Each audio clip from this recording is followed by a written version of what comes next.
Hello everyone. उम्मीद करता हूँ आप सब अच्छे होंगे। तो जिस नोटिफिकेशन की काफ़ी बेसब्री से इंतज़ार था सबको, वो नोटिफिकेशन जो कल आनी थी लेकिन आ जाइए, तो उसको आज कम्प्लीटली डिस्कस करेंगे क्या क्या चेंजेस हुए हैं। बहुत बड़ा चेंज किया है और बहुत अच्छी वैकेंसी आई है इस बाई।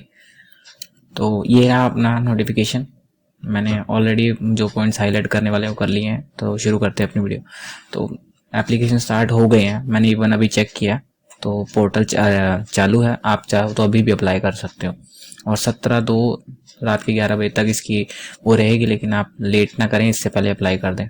और फीस पेमेंट जो है 19/2, और ऑफलाइन सेम प्रोसेस है। और उसके बाद में विंडो जो ओपन होगी वो 23 से ये 2 दिन के लिए विंडो ओपन होगी। और पेपर की जो डेट्स बताई गई हैं वो अप्रैल 2023 है। ये आगे पीछे भी हो सकती हैं क्योंकि मार्च में ही CHSL कहा गया है, और ये देखने वाली बात होगी कब वो कराते हैं। चलिए आगे चलते हैं। 10,880 जो है MTS की वैकेंसी उन्होंने बोला है, और 529 जो है वो हवलदार इन CBIC एंड CBN, जिसकी डिटेल्स जो है ये बाद में देंगे। अब उसके बाद में आगे करते हैं। ये पर्सन विद डिसेबिलिटीज़, वो देख सकते हैं कि किस पोस्ट के मल्टीटास्किंग स्टाफ के लिए कौन कौन सी जो डिसेबिलिटी है उनको अलाउ किया गया। ये हवलदार के लिए भी दी हुई है। उसके बाद एज लिमिट जो कि 1/1/2023 से देखी जा रही है। तो उन्होंने बताया कि 18 से 25 जो है वो हवलदार इन CBN जो नारकोटिक्स है, सेंट्रल ब्यूरो ऑफ नारकोटिक्स, उसके अंडर है, और MTS के लिए। और इस डेट के अंदर इंसान जो है वो होना चाहिए। उसके बाद में 18 से 27 है हवलदार इन CBIC यानी GST डिपार्टमेंट अपना, और फ्यू पोस्ट ऑफ MTS, कुछ पोस्ट जो MTS के लिए होंगी, जो कि आपको पता ही है, एक 18 से 25 और 18 से 27 के। बाकी कैटेगरी रिलैक्सेशन 5 और 3, बाकी और सबका जिस तरह हमेशा होता है। अच्छा, ये मेजर पॉइंट जो हाईलाइट मैंने कर इसलिए किया है क्योंकि बहुत लोग अपनी जो डेट ऑफ बर्थ है वो गलत भर देते हैं। तो इसलिए अपनी डेट ऑफ बर्थ वही भरें जो मैट्रिकुलेशन या सीनियर सेकेंडरी एग्जामिनेशन में। आगे चलते हैं। अब यहाँ पर मैंने अभी एक पॉइंट आपको आगे जाके पता लगेगा, मैं आपको यहीं पे बता दे रहा हूँ कि जो डिपार्टमेंट DB जो है वो SSC के रीजनल नहीं कराएगा। जो नेटवर्क है वो डायरेक्ट अब डिपार्टमेंट थ्रू ही करवाया जाएगा, जो आपको डिपार्टमेंट एलोकेट होगा। तो यहाँ पर वो ये कह रहे हैं कि अगर मान लो किसी बच्चे ने OBC कैटेगरी अपना एप्लीकेशन फॉर्म में भरा है, और डॉक्यूमेंट पहले क्या होता था, SSC के जब अंडर मान ली किसी ने OBC पे भरा है लेकिन वो क्वालिफाइड जनरल स्टैंडर्ड पे कर रहा है, तो वो OBC वाला बच्चा जो वहाँ पे फॉर्म लिखाकर वो उसको जनरल में कंसीडर कर लेते हैं। लेकिन अब आगे वो जो डिपार्टमेंट की है वो उसकी मर्जी होगी कि वो कैसे उस चीज मैटर को देखता है। तो इसलिए अपने कागज पत्र इस 17/2 से जो है तक आप अपने रेडी करा लीजिए, क्योंकि यही क्रूशियल डेट है सारे सर्टिफिकेट्स की। तो यही मैंने हाईलाइट किया हुआ है, 17/2 तक आपको अपने डॉक्यूमेंट सारे रेडी करवा लेने, उससे पहले ही। उसके बाद चलते हैं एजुकेशनल क्वालिफिकेशन, जो कि लास्ट डेट को देखी जा रही है 17/2 तक। आपको 10th पास होना चाहिए, इसके अलावा कुछ नहीं। अब ये जो मैंने अभी पीछे बात बताई आपको कि डॉक्यूमेंट वेरिफिकेशन जो है वो यूजर डिपार्टमेंट्स के थ्रू कराया जाएगा after declaration of the final result. तो इसीलिए मैंने अभी बताया था कि आपको सारी डिटेल्स सही भरनी है। उसके बाद में चलते हैं आगे। 100 रुपये फीस होगी, और SC ST और PWD एंड एक्स सर्विसमैन को छूट है इससे। उसके बाद चलते हैं आगे। करेक्शन विंडो जो कि 23/2 से लेकर 24/2 तक रहेगी, 2 दिन के लिए। उसके बाद चलते हैं आगे। सेंटर्स ऑफ एग्जामिनेशन, ये भी आप देख सकते हैं, ये तो आपको भरते समय ही शो हो जाएंगे जैसे आप देखेंगे।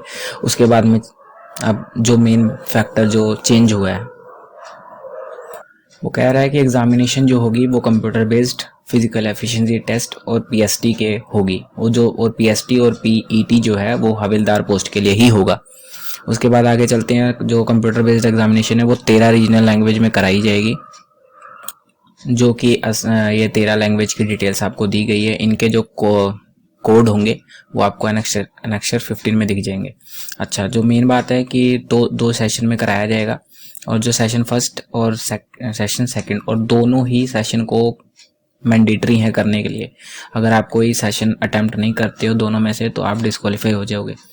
उसके बाद में यस इन्होंने बोला है, ये आप इस पे ध्यान दें कि ये दोनों दो सेक्शन है ये नेगेटिव मार्किंग यहाँ पे नहीं है और क्वालिफाइंग ही है।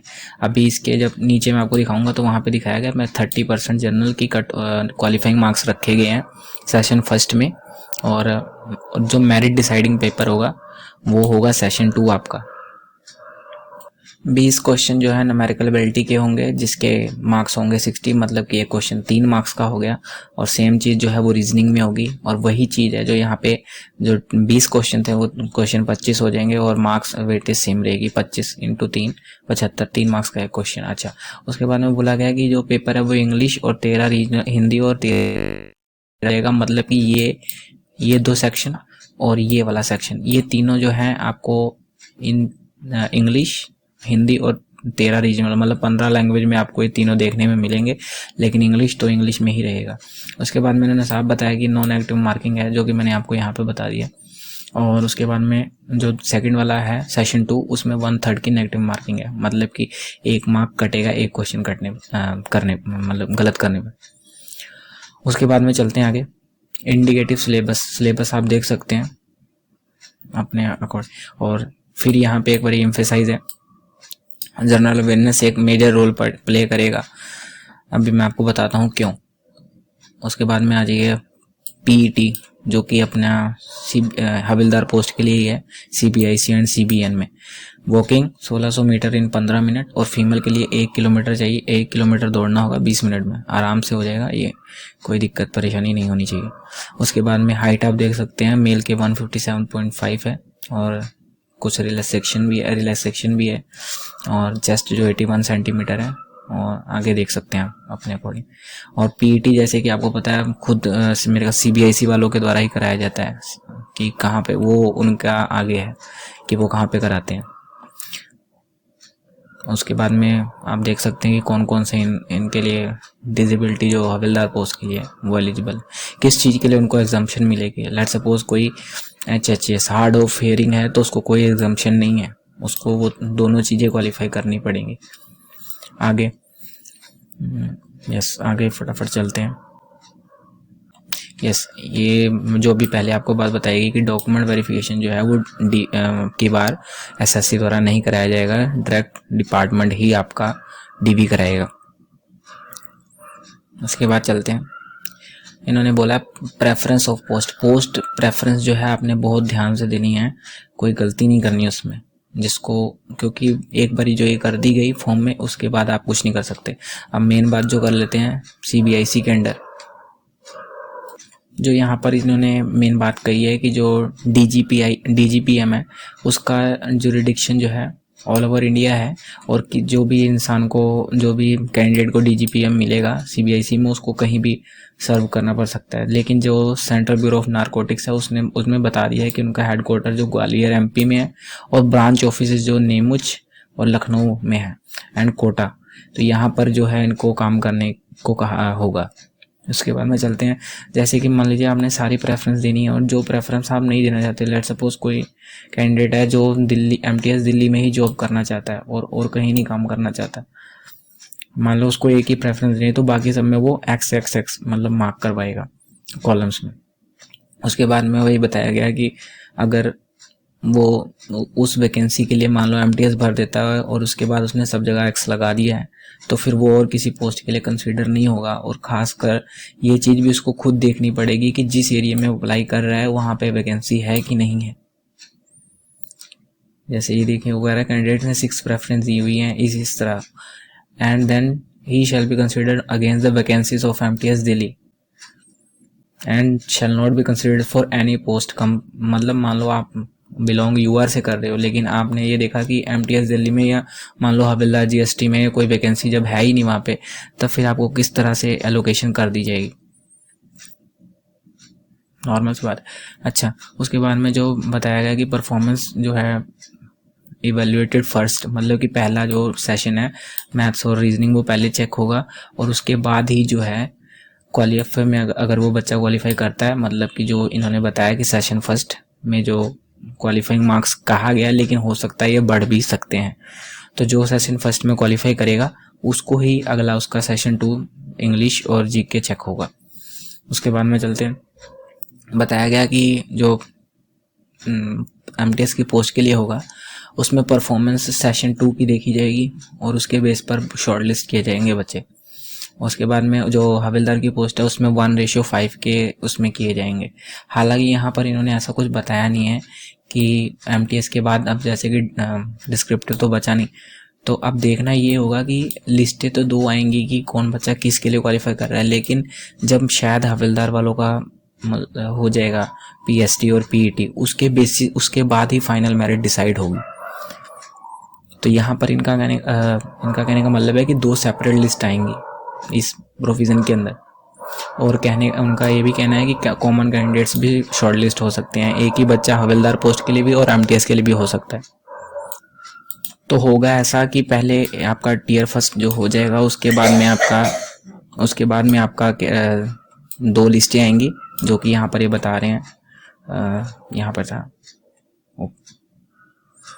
2 सेपरेट लिस्ट। यस, उसके बाद में सेकंड लिस्ट आएगी। सेकंड लिस्ट के बाद हवलदार वालों का पीईटी होगा। पीईटी होने के बाद में एक फाइनल रिजल्ट डिक्लेयर होगा। जो हवलदार वाले वो हवलदार वाले में चले जाएंगे और जो बाकी बच्चे बचे हैं वो एमटीएस में अलॉट कर दिए जाएंगे, क्योंकि एमटीएस में ऐसा कोई पीईटी या पीएसटी का क्राइटेरिया नहीं है। आगे भी वही है कि मेरिट जो है सेशन 2 पे ही बनेगी। उसके बाद में चलते हैं आगे। क्या बताया गया कि यहाँ पर ये है कि वेटिंग लिस्ट का अब की बार भी कोई ऐसा इन्होंने चेंज नहीं किया है। जो इन्होंने साफ बोला है कि जो फर्दर नॉमिनेशन जो है वो नहीं किया जाएगा। मान लो candidates not joining subsequent to the conduct of document verification by the user department, ऐसे केस में क्या होगा, डिपार्टमेंट फर्दर एक्शन ले सकता है और उन जो वैकेंसीज है उनको कैरी फॉरवर्ड कर सकता है अगले साल के लिए। उसके बाद में गेम चेंजर जो है यहाँ पे होगा, मार्क्स जब टाई का केस होगा तो मार्क्स जो जनरल अवेयरनेस के हैं वो देखे जाएंगे। उसके बाद में टोटल मार्क्स, मतलब कि आपका क्वांट और रीजनिंग, उसको देखा जाएगा। आगे चलते हैं। यस, जो इम्पोर्टेंट बात करनी थी मैंने कि कैफे वाले के सहारे मत रहना, अपना फॉर्म ध्यान से भरना बाद में, क्योंकि अब की बार एसएससी डीवी नहीं कराएगा, तो आपको अपनी तरफ से अवेयर रहना है।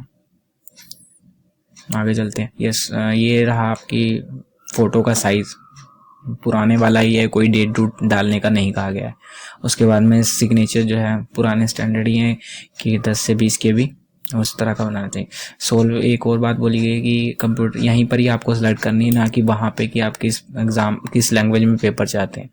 तो यहाँ पे ही आपको सेलेक्ट करनी है कि किस लैंग्वेज में पेपर चाहिए आपको। उसके बाद में आगे चलते हैं। इस तरह की आपको प्रेफरेंस देखने को मिलेगी, जस्ट लाइक पिछली बार की तरह ही है। उसके बाद में चलते हैं आगे। ये एक्सेप्टेबल फ़ोटो जो ये वाली ही है, बाकी सब में सब बेकार हैं, ऐसे ही आपको ध्यान रखना है। ये फ़ोटो हो सकता है किसी को सही लगे कि ठीक तो है, चेहरा दिख तो रहा है, लेकिन एसएससी इसको नहीं मानता है।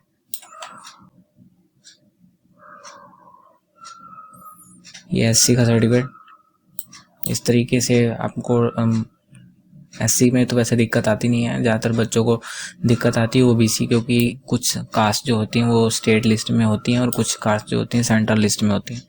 और स्टेट जो है वो सिर्फ स्टेट का ही इशू करता है, जो कि इस फॉर्मेट में नहीं होता है।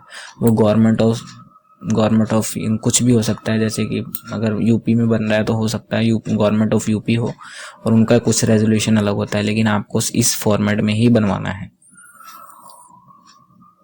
उसके बाद EWS का, उसके बाद आगे चलते हैं। यस, ये जो मैंने आपको बताया था 14 लैंग्वेज हो गई हिंदी इंग्लिश को लेकर अगर देखा जाए, तो ये सारे उसके कोड हैं, आपको ध्यान रखना है भरते समय। अच्छा, ये टेरिटोरियल ज्यूरिडिक्शन है CBIC का, ये आप देख सकते हैं कि किस एरिया में कौन कौन सा आएगा। अगर आप CGST चंडीगढ़ CCA के अंडर लगा रहे हैं तो पंजाब, हिमाचल, चंडीगढ़ एंड लद्दाख वाला एरिया आएगा। बाकी ऐसे ही आप देख सकते हैं। और जो DGPM आपको भी बताया गया था, DGPM कहीं पे भी पोस्टिंग हो सकती है, लेकिन सेंट्रल ब्यूरो ऑफ नारकोटिक्स में इन्हीं 4 जगहों पर आपकी पोस्टिंग होगी। उसके बाद चलते हैं आगे। ये आपकी एमटीएस की प्रेफरेंस किस तरह आपको देनी है, और सेम ये तो पहले बता दिया। और एमटीएस ऑल इंडिया, इसका आपको देखना पड़ेगा ये क्या, बाकी जिसने जो स्टेट करनी पहले उसको भर दे और आखिरी में इसको ही भर देगा।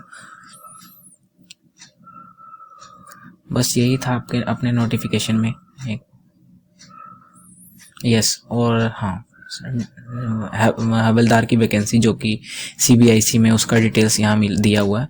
अच्छा, डीजीपीएम की आप देख सकते हैं 67 वैकेंसी है, मतलब कि ऑल ओवर इंडिया 67 है, कहीं पे भी हो सकती है। वो कहाँ होगी ये आरटीए लगाने पर ही पता लगेगा। और सीबीएन की जो पोस्ट है उसमें 132, शायद ये डीजीपीएम में बताएं भी ना, कोई कंफर्म नहीं है।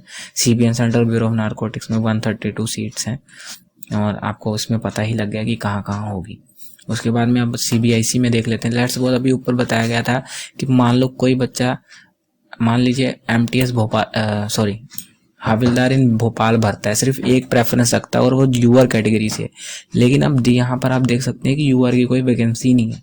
तो अगर इस केस में वो भरेगा तो उसको कोई भी पोस्ट अलॉट नहीं होगी, क्योंकि उसने एक ही पोस्ट भरी थी और वो पोस्ट में वैकेंसी थी ही नहीं। तो इस बात को आपको ध्यान में रखना है कि अपनी वैकेंसी देख लेनी है। अगर आप सिर्फ एक ही पोस्ट के लिए अप्लाई कर रहे हैं, एक ही मतलब प्रेफरेंस अगर आप सिर्फ एक ही दे रहे हैं, लिमिटेड प्रेफरेंस दे रहे हैं, तो आप इस बात को ज़रूर चेक कर लें। और ख़ासकर अगर आप सीबीआईसी में भर रहे हैं तो ये ज़रूर चेक कर लें, क्योंकि चंडीगढ़ जोन देख सकते हैं आप, पूरी 000। ऐसे ही औरंगाबाद और बेंगलुरु, ये भी, इनमें भी 0 वैकेंसी रिपोर्ट हुई है। ऐसे ही जयपुर, कोलकाता और वडोदरा, गोवा और कोलकाता, ये सब में है। और इसमें बाकी जो बचे उनमें आप देख सकते हैं, जो ब्लू कलर से मैंने किया हुआ है साइड में, इनमें वैकेंसी है। और कई जगहों पे जनरल की वैकेंसी नहीं है। इसके अकॉर्डिंग आप अपनी प्रेफरेंस तैयार कर लीजिएगा, इसको एक अच्छे से पेपर पर लिख लीजिएगा। खासकर हवलदार वाले ध्यान से प्रेफरेंस भरें, जिन्होंने सिर्फ हवलदार की प्रेफरेंस भरनी है। तो यही था नोटिफिकेशन में। Thank you very much.